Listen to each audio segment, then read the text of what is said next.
जैसा कि आप सब लोग जानते हैं कि आईपीसी, सीआरपीसी और एविडेंस एक्ट में संशोधन किया जा रहा है, तो कई लोगों का ऐसा विचार है और कई लोगों को ऐसा लग रहा है कि शायद केंद्र सरकार जो है वो भारत के संविधान में भी परिवर्तन कर दे, एक ऐसा संविधान बना दे जो हिंदू राष्ट्र का या संघ का संविधान हो जाए।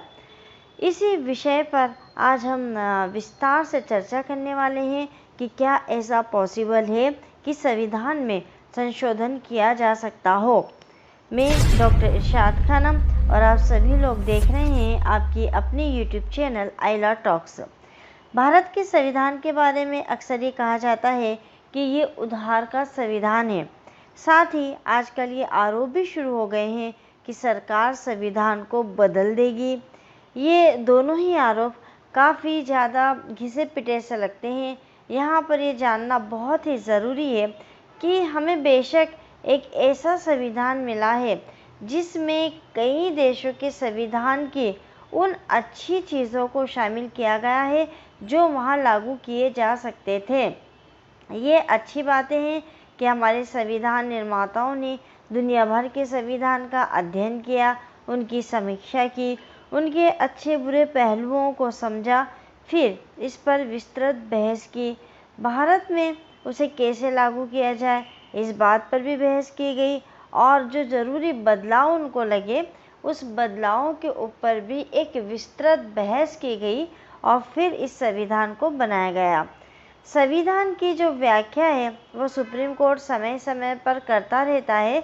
जब भी संविधान के किसी हिस्से को लेकर टकराव की स्थिति बनती है, सुप्रीम कोर्ट ने अपनी व्याख्या के जरिए इसे सुलझाया है। आरोप लगाया जाता है कि सरकार जो है वह संविधान को बदल देगी। असल में संविधान को बदलने की कोशिश पहले भी की जा चुकी है और ऐसा आपातकाल के वक्त जो तत्कालीन प्रधानमंत्री इंदिरा गांधी जी थी उन्होंने किया था। इसके लिए हमें 42वें संविधान संशोधन को समझना पड़ेगा। देखा जाए तो ये अब तक का सबसे विवादित संविधान संशोधन रहा है।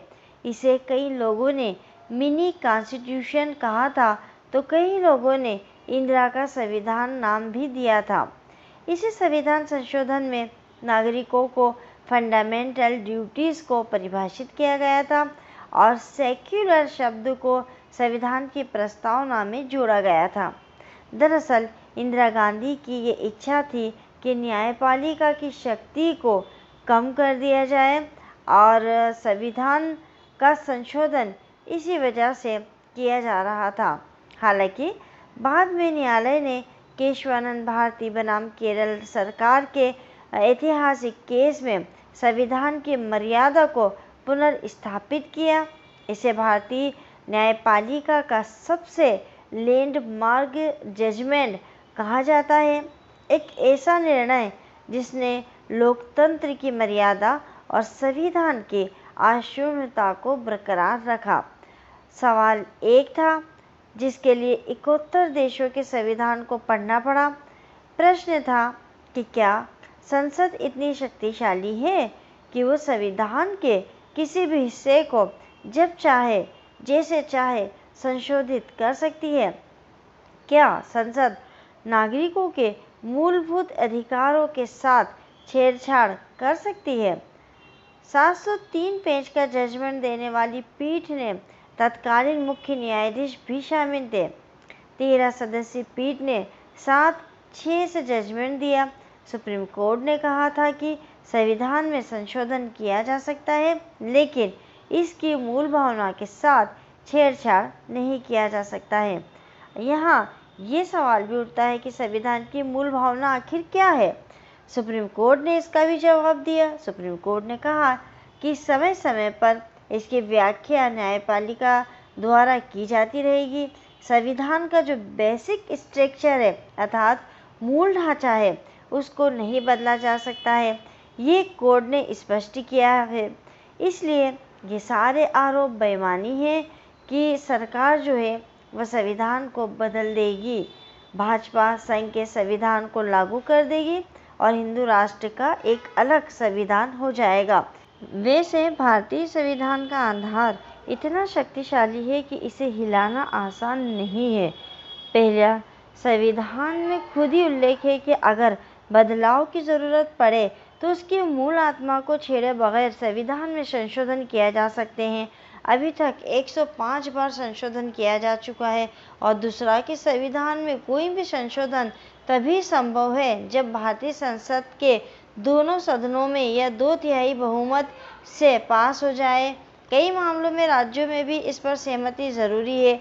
एक दूसरे की टांग खींचने में लगी हुई भारतीय राजनीतिक पार्टियां संशोधनों को ही पास करने में इतनी हाय तौबा मचाती है तो संविधान दोबारा लिखने के मुद्दे पर तो और भी बड़ा बवाल खड़ा होगा।